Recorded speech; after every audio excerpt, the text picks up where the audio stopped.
Hey everyone, I thought I would just do a quick little update on what's been happening in China. I decided to do this video as of maybe an hour ago, and I'm probably going to put this out on the same day that I'm filming, which never happens. This one is going to be a pretty low production vlog, if you can even call it that. So if you haven't heard already, China has basically dropped their COVID zero policy. Things are just very drastic from what they were maybe 2 or 3 weeks ago. So I just wanted to walk through that a little bit and then explain what's going to happen moving forward. I also wanted to make this video because I had told you guys that I would come back for a Christmas vlog, but that is now all up in the air, so I'm just gonna film this now. I have my Christmas tree here just to kind of make it Christmassy, so there's that. So yeah, let's get into it. So maybe 2 or 3 weeks ago, what life looked like was COVID testing 2 to 4 times a week, depending on how things were in Chengdu, how things were in Duzhangyan, in our city. We would always have to be sending in these green codes that showed we don't have any proximity to positive cases, we are in a healthy spot, we have gotten tested, we are doing everything that we need to do to make sure we can safely go to the supermarket, go outside, etc. Well, maybe about 2.5 weeks ago, all of a sudden things were kind of just like, you know what? We don't have to do COVID tests anymore, which is a huge difference. I have grown very accustomed to getting Q-tips shoved down my throat like 2 or 3 times a week, and we haven't gotten one in almost 2 weeks now. So with that being said, China is no longer requiring or mandating COVID testing for anyone.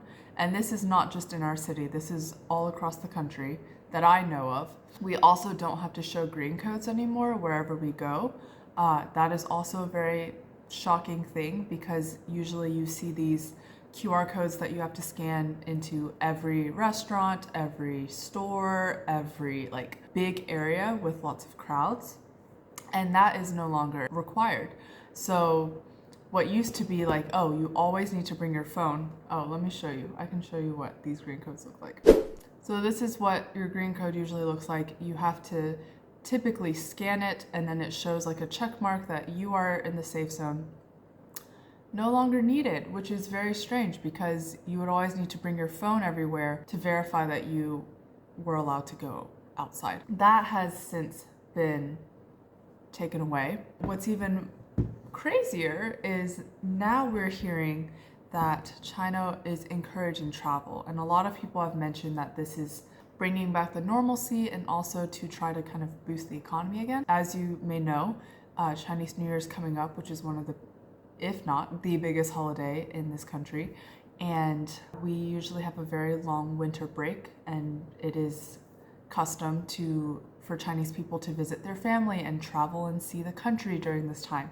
And so we are in December now. Chinese New Year is in January this next year, I guess.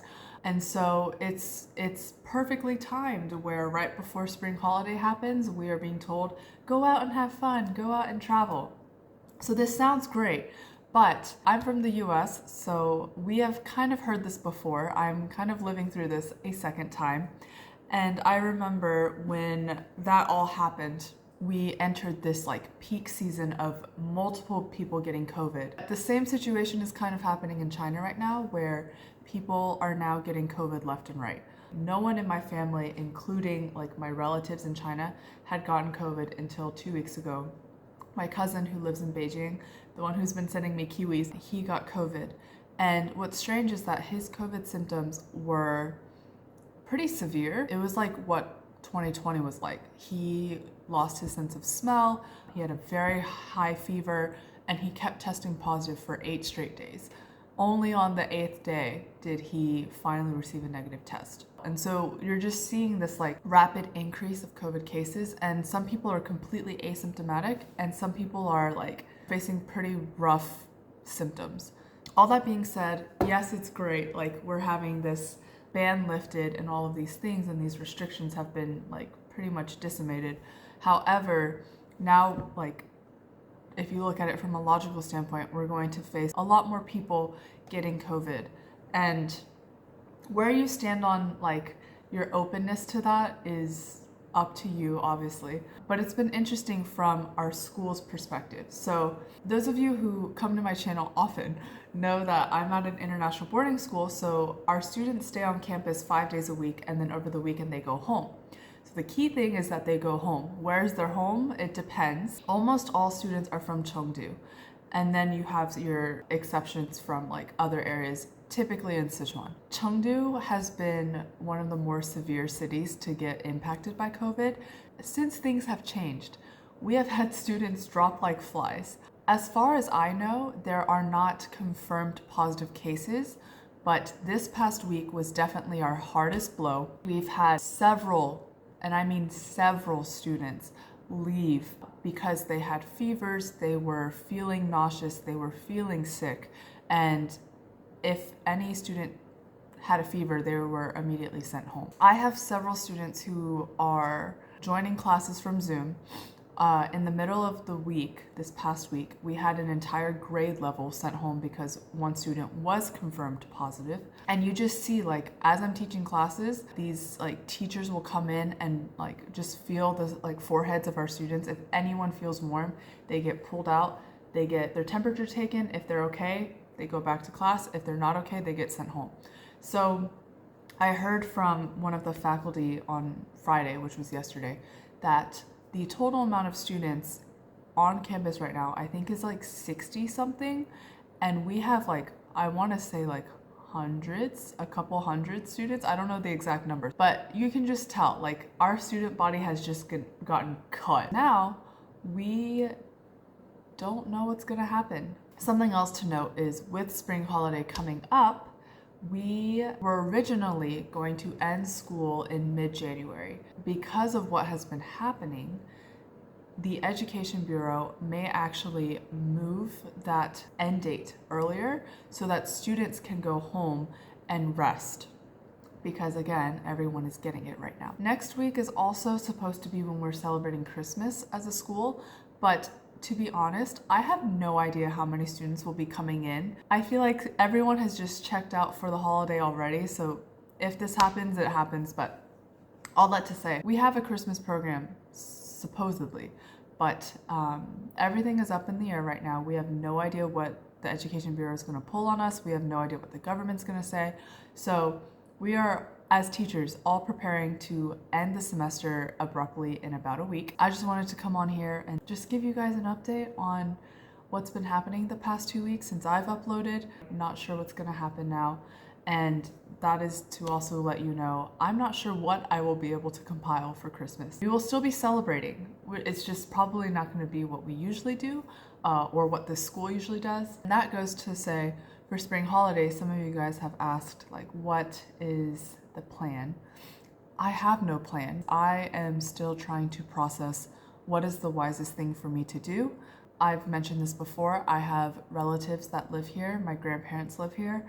And my grandparents are, on both ends, are at the age where they cannot leave their homes. And so, unfortunately, they have not been able to receive vaccinations. And so me visiting them could have a lot of negative consequences. And so I will probably not be able to visit family, which was what I was going to do.